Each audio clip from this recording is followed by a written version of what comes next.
Hi, I'm Matthew Cavalier, and welcome back to my channel, Moments with Matthew.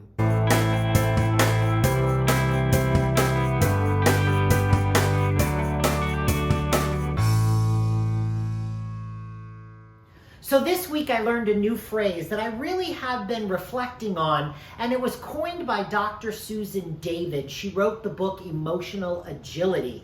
Definitely check it out if this interests you. But the new phrase is called toxic positivity, and I want to talk about it today. But before we get started, please do click that subscribe button and that bell so that you are notified anytime a new video comes out. And please do click that like button. It really does help the channel. And I am so grateful for those of you who continue to come on this journey. And I welcome all of those of you who are new, who are coming on the journey with us.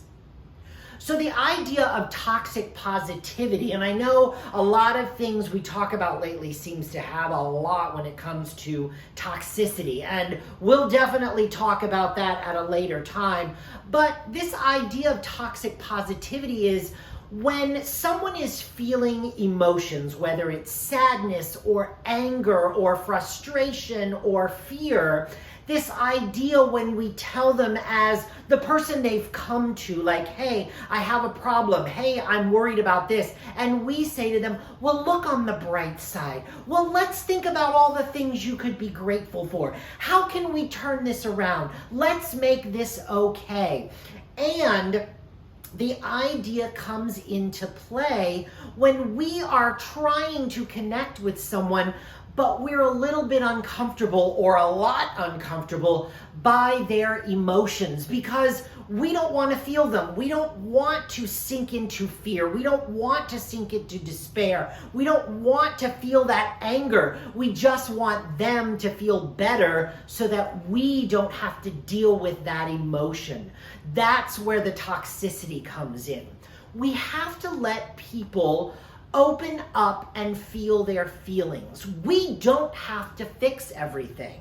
We also do not have to try to fix everything. We want to be able to say, this is a safe space. I want you to feel comfortable. Go ahead, lay it on me. Now, that doesn't mean you can't give suggestions and ideas of how to solve the problem, or, hey, here's what I did in a situation like this. Or sometimes keep your mouth closed and let them feel their emotions. Sometimes they just want to vent. We don't have to have the answers. We don't have to fix every problem. What we have to do is give them a safe space because they are willing to be vulnerable. They have trusted us to come to us with their emotions.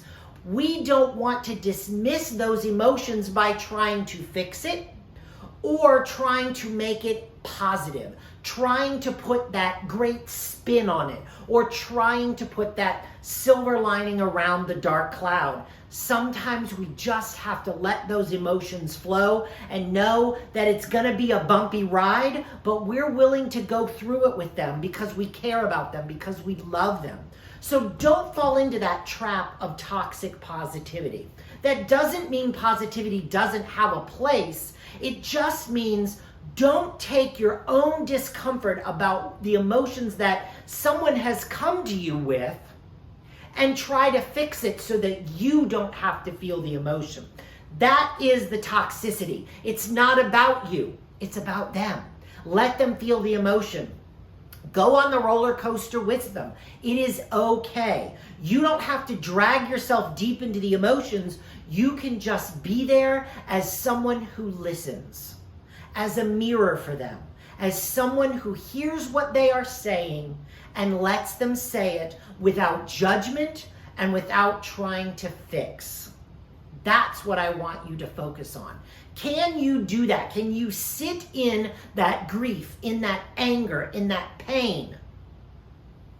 Can you do it and let them have that moment? Let them feel those emotions and have that time, because then they can start to process it. They're getting that all out. And by talking to you, by letting you be the sounding board, and sometimes the silent sounding board, you don't have to say anything.